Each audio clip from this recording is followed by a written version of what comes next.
Welcome to the day. We start with more direct diplomacy between the United States and Russia. Donald Trump and Vladimir Putin spoke for almost an hour on the phone today with no obvious breakthrough in ending the war in Ukraine. According to the Kremlin, President Putin expressed his willingness to continue the negotiating process, but was insistent that Russia would not deviate from its stated goals in its invasion of Ukraine. This was the sixth conversation between the two presidents this year, with next to no results to show for them. Well, today's phone call followed Washington's announcement that it is withholding some weapons deliveries to Ukraine to put America's interests first. The cutbacks are expected to affect air defense missiles and precision artillery rounds, which the US says it's running short of. Ukraine's warning the move will embolden Russia to prolong the war, while the Kremlin says it will help end it. Speaking in Denmark ahead of a meeting with European allies, President Zelensky said he hopes to speak with President Trump tomorrow about those weapons transfers. But Ukraine is behind US peace efforts. We supported from the very beginning the idea of President Trump, unconditional ceasefire. I said it not once that we are ready for any kind of format of meeting. And I think that in Russia, only Putin real decision makers. That's why we need meeting on the level of leaders if we really want peace. Kristine Berzina is a managing director of the German Marshall Fund North, where she's an analyst for transatlantic security and geopolitics. She joins us today from the Latvian capital, Riga. Welcome back to DW. Do these direct talks between Donald Trump and Vladimir Putin, do they serve peace or just bolster Putin's profile and agenda? The direct talks that we're seeing are currently providing an opportunity for Putin to buy time.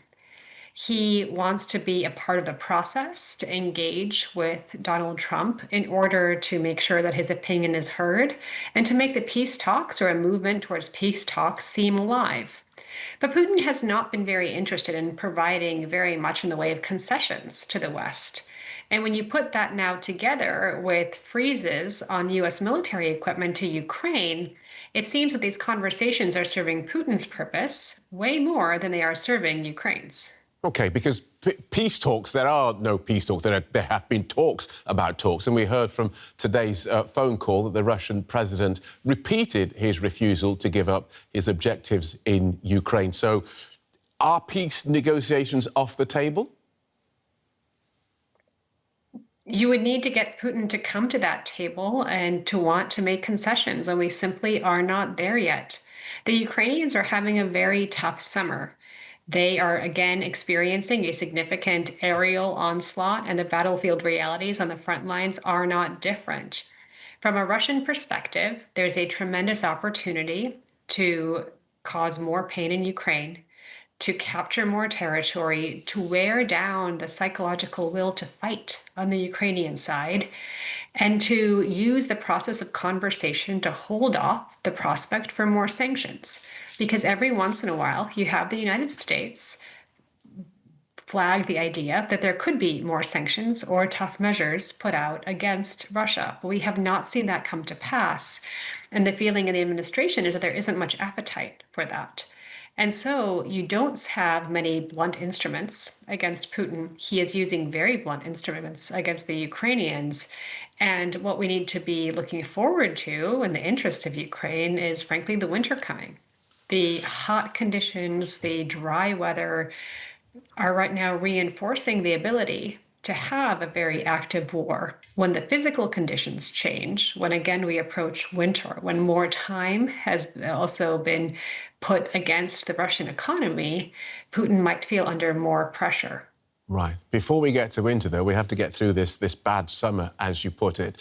A bad summer that was made worse for Ukraine by this US decision to cut back the delivery of some of the weapons promised. Now, do we take the United States story at its face value, that stockpiles are dwindling and this is America putting its own interests first? Or is this part of a Trump plan to put pressure on Ukraine and on Europe? You can take the fact that the U.S. has dwindling stockpiles at face value. This is true across the alliance. It is not only an American problem. You see now 3+ years of this war, that there has been a significant need for Ukraine to have lots of air defense interceptors, other tools available to it coming from the West. The defense industry did not ramp up production, certainly not in the first year, and only now is getting more active in order to meet these needs. In the first wave, there was basically an emptying out of warehouses in order to help Ukraine. But the behavior, both of the governments and of the industry, suggested that they did not anticipate this to be that long of a war. That is not the reality we're in today. The Trump administration comes in with a lot of concerns over the overstretched nature of the US military. And there is a need among those especially who are leading the Pentagon, to prioritize certain theaters over others. Right. You see the need in particular to prioritize China. And there's an immediate need in the Middle East, as we saw during the Iran operation, and the need to protect Israel. These often in the day-to-day are higher priorities in Washington than is the need to help Ukraine. And so there is a real concern about shortages. But there is perhaps a different prioritization today and a different tolerance for low stocks of this administration than we saw of the previous Biden one. So perhaps, yes, it is justified. Right. But the fact that this causes more pain in Ukraine is a choice this administration is making. So we now have President Zelensky saying that he wants to speak. He's going to try and speak to President Trump on the phone tomorrow.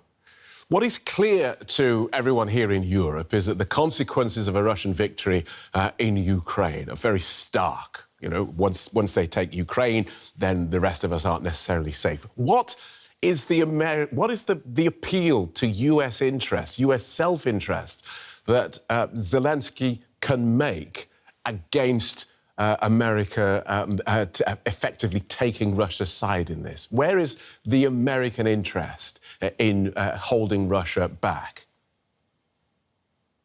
Russia is a major global adversary for the United States. This is at the heart of why the United States should be supporting Ukraine. This is something that Zelensky brought up in the Oval Office meeting that in many ways led to the explosive response from Donald Trump and from J.D. Vance. They did not want to hear from Zelensky that the U.S. could be vulnerable. Russia is a problem not only on the front lines in Ukraine or in Ukrainian cities. Russia is a problem all along the NATO-Russia border, but in so many global theaters. In the Arctic, in the Black Sea, in the Mediterranean, across Africa, in the Pacific. We see more exercises between Russia and China in the Pacific. And so while the United States wants to be able to deal with China first, the reality of the very deep cooperation that we see between China and Russia is that in the Pacific, which is more of a priority for the US now than it has been, the cooperation between China and Russia is a problem. So for Zelensky, a winning argument should be to say, you give us the tools, you give us the missiles, the interceptors, and we will wear down Russia over here so it can't be a problem for you in all of the other theaters you care about. But the US is not very receptive to this right now, and it wants to feel as though a diplomatic channel with Russia, an arrangement, is going to provide some protection. Maybe with the lack of productive conversation with Trump is going to see that that's not going to be so simple. That's very clear. Thank you so much for outlining that so clearly. Kristine Berzina from the German Marshall Fund, thank you. Let's bring in Russian Bureau Chief Juri Rescheto and Washington Correspondent Benjamin Alvarez-Gruber. Yuri's reporting from Riga in Latvia, where DW has been based since we were banned from Russia. Welcome both. Let's start with you, Juri. Vladimir Putin saying that his country will not give up its aims in Ukraine. So clearly no prospect of a ceasefire. I think so. Kremlin aides Yuri told reporters that Putin said Russia was ready to keep negotiating, but Moscow remained focused on removing what it calls the root causes on the conflict. The Russian president told his American counterpart that Russia would not give up or step back from its aims in Ukraine. You said it, Phil. So I believe that Putin is using the opportunity of the hour, so to say, namely that the Russians are obviously on the advance in Ukraine, and is making it very clear to the US president that Russia is remaining tough. There may even be a new major offensive by the Russians now that they are apparently further and further into the region around Dnipropetrovsk, and now that the Americans no longer want to supply their weapons to Ukraine. Right, so no prospect of a ceasefire and no indication of any shift in the Russian leader's position. No, at least we haven't heard anything new from President Putin, or rather his advisor Ushakov. We have been hearing the same thing for the 3.5 years, that the so-called causes of the war must, or conflict, as Putin had called, must be eliminated, and that is NATO, and that it's Ukraine that should never join the NATO, from the Russian perspective. OK, Benjamin Alvarez-Gruber in Washington. So no movement at all from the Russian side. Any sign of a shift in the US position? So we're still waiting to hear from the White House. The reports that we're hearing here from Washington are those that our colleague just mentioned there, that are coming from Moscow, that are coming from the Kremlin. But we can expect that one of those topics that they discussed is also the decision that was taken by the Pentagon to pause this shipment of some weapons to Ukraine. From the spokesperson of the Pentagon, he said that it's part of a review of military assistance, he called it, to ensure that it aligns with U.S. defense priorities. And there's been a lot of back and forth and discussions here in Washington what exactly these weapons are, because the Pentagon is not going into detail into the type or also into the amount of weaponry that is being withheld. We've heard from media reports here that there would be air defense missiles, precision-guided artillery, among other weapon systems. But while the Pentagon spokesperson said that this pause does not reflect any concern about the military's ability to defend U.S. interests, this decision was met with some pushbacks from Republicans and also from Democratic lawmakers on Capitol Hill. But of course, many of them are focused now on this big tax bill that is about to be passed by the House. So the focus and the attention is rather on that than on these weapons that the U.S. is withholding from the Ukraine to defend itself against Russia. But we're still waiting to hear more details from President Trump and also from White House Press Secretary Caroline Leavitt to hear more on this phone call between Vladimir Putin and Donald Trump. And briefly, Ben, this is the 6th call between the two presidents that we know about since Trump resumed office. Is this a sign of thawing relations? At least the 6th call that has been disclosed. We don't know if there have been more phone calls between both leaders, but there also have been many calls with Ukrainian President Volodymyr Zelensky. And what this Trump administration is saying over and over is that these talks need to happen, accusing the former administration of President Biden of not talking to Putin, of not trying to find this solution. Trump always said he wanted to bring peace to Ukraine in 24 hours since he took office. That has clearly not happened, but we know that he's been pushing to kind of find this diplomacy. But the big question remains if there is any output from these phone calls at all. But at least the US president is trying to portray this as another push from him and from his administration to kind of try to find a deal between both Russia and Ukraine. But the question remains is who will pay the cost for that and what the fine print, what the details of any possible peace deal it might mean. OK, thanks for that, Ben. Benjamin Alvarez-Gruber in Washington, Juri Rescheto in Riga. Thank you both.